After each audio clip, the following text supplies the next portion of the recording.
네, 학폭 피해자 변호를 맡고도 재단에 그러니까 재판에 불출석해서 피해자 측을 패소하게 했던 권경의 변호사.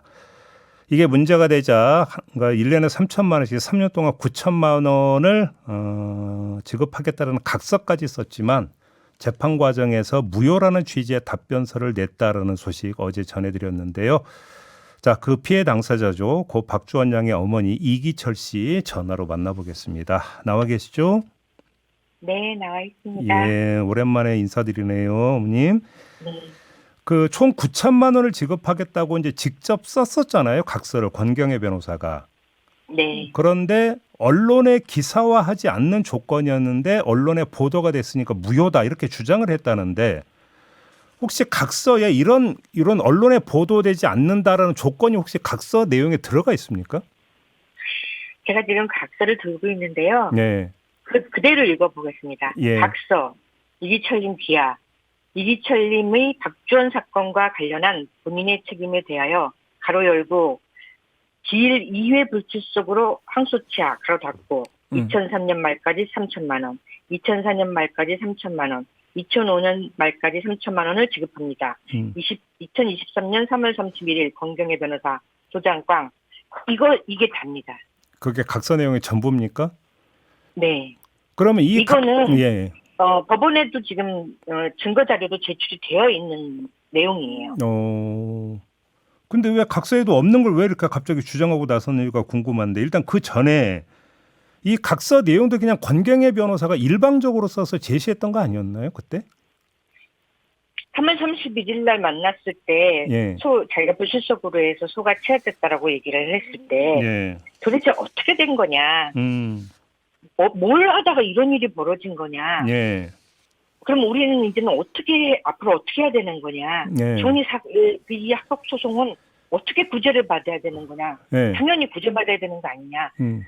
그거를 계속 물어도 답을 못 하고 있고 시간은 길어지고 지쳐가고 있고 예. 너무 온 몸과 마음이 다 무너진 상태에서 말을 안 하니 그럼 글로 써라. 네. 이랬더니 쓴 게 이겁니다. 그러면 왜 스스로 자기 마음대로 기일 정하고 날짜 정하고 해서 이렇게 쓴 거예요. 그럼 왜 이제 와서 그러니까 그 각서 내용이 있지도 않은 내용을 내세우면서 그 모쪽에 이렇게 나오는 걸까요? 자신이 잘못한 것을 어떻게든 줄여보려고 하는 노력 아닐까 생각을 합니다. 예. 그래요. 근데 제가 공개 사과를 하라고 요청을 했잖아요. 네. 근데 세상에 알려지면 자기가 매장되니까 자기는 절대로 공개 사과 못한다. 그렇게 얘기를 했었고 당신이 공개 사과를 하는 것이 그래도 당신이 사람으로서의 도리를 하는 거고 그게 당신이 그래도 용서받고 살 수 있는 길 아니냐.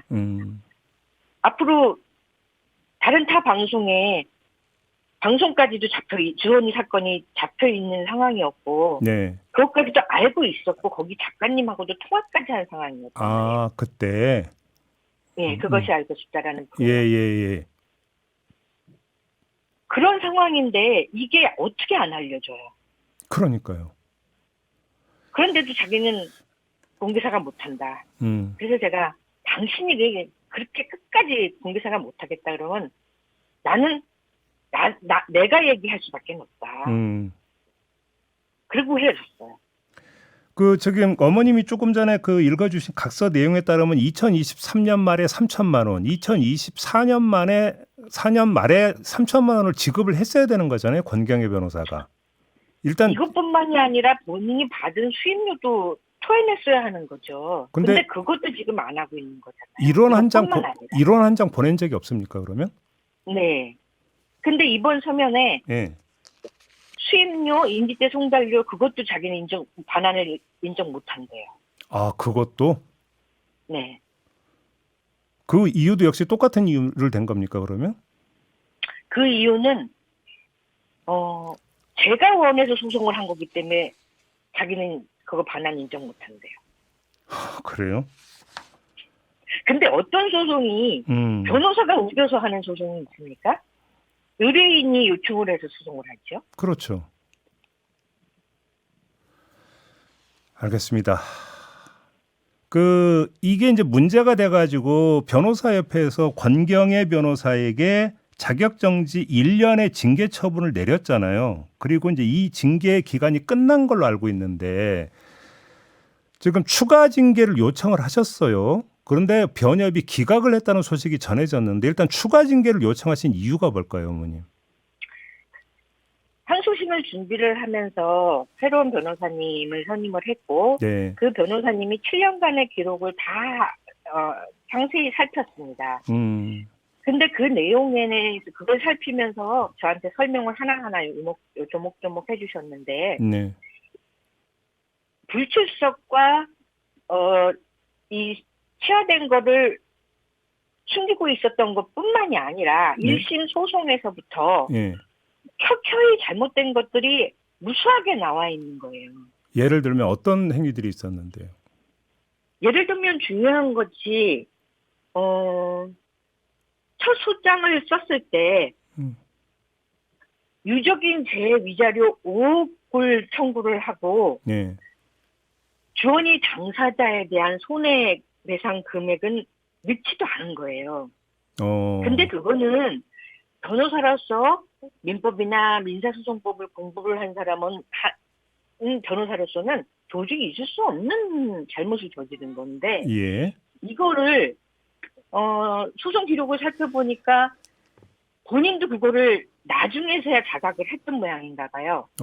해당 청구 원인을 추가를 하려고 했는데 주원이의 사망 시점이 3년이 지난 이후에서 3년이나 지나고 난서야 그거를 청구 원인을 추가를 하려고 해서 소멸시효가 돼버린 거예요. 아이고. 예. 또 하나 또 중요한 거는 분명히 소송을 할 때 가해자 애들에 대해서 책임을 물어야 된다라고 소송을 시작을 했고 본인도 그거에 대해서 이해를 하고 네. 더불어 본인이 권경애 씨는 부모까지도 넣어야 됩니다. 예. 이렇게 했습니다. 저는 이제 부모는 생각도 못했는데 부모까지 넣어야 된다. 그래서 그러냐 알겠다 이렇게 했는데 내용을 살펴보니 소송 당사자를 부모만 넣고 가해자 애들을 하나도 넣지 않은 거예요.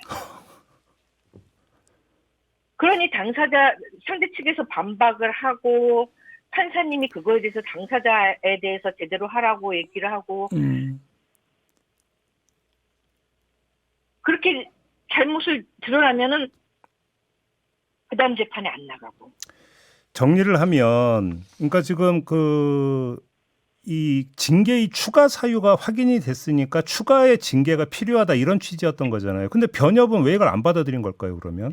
11가지예요. 예. 지금 명시를 한 것이 예. 11가지입니다. 그것도 줄여서 11가지예요. 그 11가지를 상세하게 서면에다가 다 기록을 했고 다 작성을 해서 처음에 서울시 변호사에다가 청원서를 냈습니다. 네. 그런데도 그럼 윤리위팀에서 저한테 전화를 해서 권경애가 잘못한 것이 뭔지 질문을 하길래 제가 제출한 서류에 내용이 있는데 안 읽어보셨습니까? 그거 읽어보시면 거기 있지 않습니까? 라고 얘기를 하고 통화를 끊었고요. 예. 또 그러고 나서 변호를 저한테 보냈어요. 서울시 변호사회에서 어머님? 직접 11가지를 정리를 해서 저한테 보냈어요. 어머님 일단 좀 시간이 다 됐으니 좀 마무리 좀 하셔야 될 것 같아요. 그래서 일단 최종 기각 결정이 나와버린 거예요? 기각 결정이 나왔는데 기각한 이유서의 내용을 보면은요. 예. 변호사는 독립하여 자유롭게 직무를 행하는 자로서 그 성질상 당연히 업무 수행에 있어 일정한 재량을 가지지 않을 수 없다라는 말로 알겠습니다. 이 말은 즉슨 알겠습니다. 불량 변호사들이 수임료를 받고 어머님, 예. 재량껏 무슨 짓을 해도 된다는 말이에요. 알겠습니다. 시간 관계상 일단 여기까지만 좀 말씀 좀 드려야 될 것 같습니다. 죄송합니다, 어머님. 네. 앞서 2부 말미에서 학폭 피해자 고 박주원 양의 어머니 이기철 씨와 인터뷰를 진행하다가 시간이 너무 촉박해서 좀 서둘러 끊었는데요. 미처 듣지 못한 이야기가 좀 있기 때문에 인터뷰를 조금만 더 이어가도록 하겠습니다. 어머님 나와 계시죠? 네. 네네. 그 추가 징계를 요청을 했는데 변협에서 그걸 기각 결정했다는 이야기를 하시다가 좀 인터뷰가 끊어졌는데요. 일단 그러면 절차상 끝난 겁니까? 아니면 앞으로도 여지가 좀 있는 겁니까? 어떻게 들으셨어요, 어머님? 그거는 제가 할 수 있는 답변은 아니고요. 음, 저는 이제 이 변협의 행태에 대해서 제가 너무나 붕괴를 하는 상황인 건데요. 네네.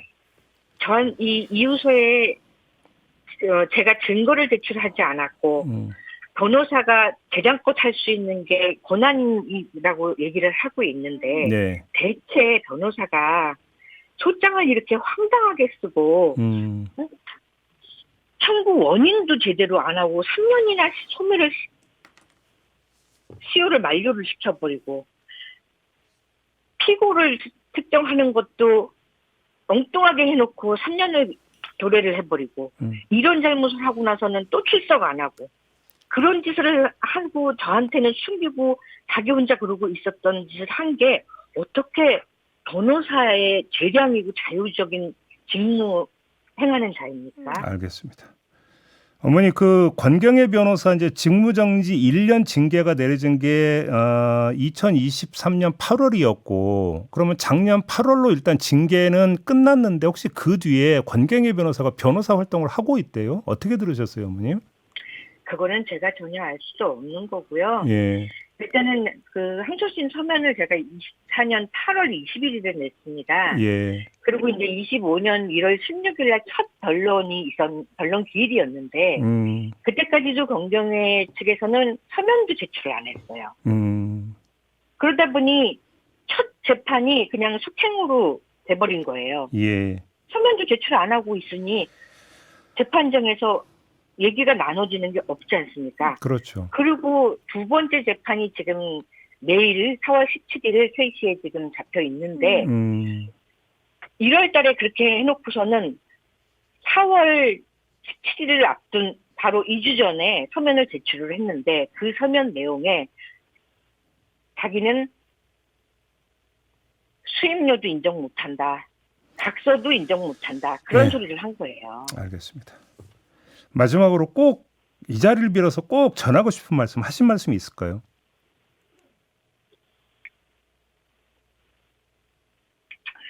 저는 변협에 하고 싶은 말이 꼭 있습니다. 예.